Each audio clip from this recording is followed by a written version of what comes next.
Welcome back to the channel. I am not going to scalp my Bermuda lawn this spring. Let's get into 4 reasons why. All right, number 1 reason is time. We could all use a little bit more time around the house and the landscaping. So scalping the Bermuda lawn, especially if you have a large lawn like I do, takes a lot of time. So I'm simply going to save that time this season, bring the lawn out of dormancy at the same height that it went into it, and use that time on other landscaping projects. I've been spending my time on things that I feel like are more beneficial to my landscaping. I've planted shrubs this season. I've redone pine straw areas, moved sprinkler heads.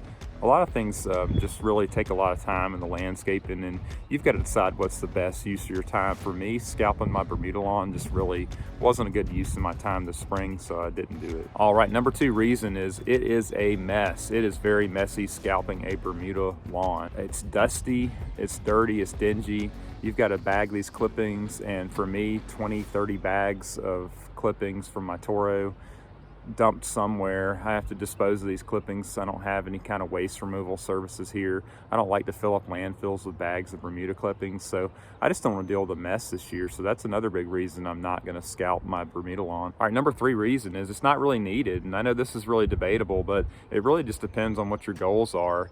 I was listening to Green and Growing on WSB a few weekends ago, and they were talking to Clint Waltz, who's a turf specialist with the University of Georgia, and he simply recommended just bringing your Bermuda lawn out of dormancy at the same height that you took it into, and don't just scalp because you see your neighbors doing it.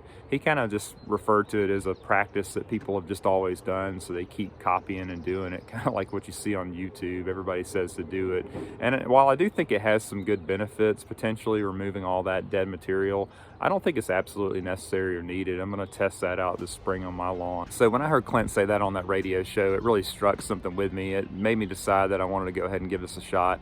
I've got so many other things to do that I just didn't want to devote half a day to scalping my Bermuda lawn this season. So I'm going to give it a shot and see what the results are. Make sure to subscribe to the channel, and you can follow along and see what my front lawn looks like, despite not following the very common advice on YouTube, even advice that I have given of scalping that Bermuda lawn down in the spring. And really, that brings me to my 4th reason of why I'm not scalping my Bermuda lawn, and that's just really comes down to I don't really care about an early green up. And this may be controversial because a lot of people watch YouTube because they want to get an edge on their neighbors and they want to outcompete and dominate and do all of that kind of stuff, but it just simply isn't for me. I don't really care about an early green up on my lawn.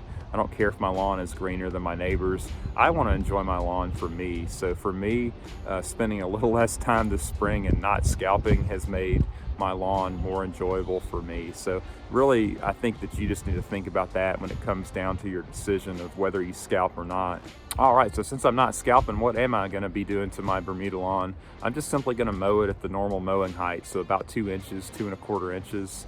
And so far, I'm pretty pleased with the results. It is starting to green up already at about the same pace that it normally would have. I do still see some of the brown dormant stuff, but I do think that's going to start degrading down as I mow it over the next few weeks. So I'm going to use this time that I've got to do other things. I've been working on my landscaping and just doing different projects around the house. So I'm going to invest this time in doing things that I feel like are more beneficial than making a mess scalping my Bermuda lawn. All right, so that's going to do it for this video. I want to thank you for watching. Please consider subscribing to the channel.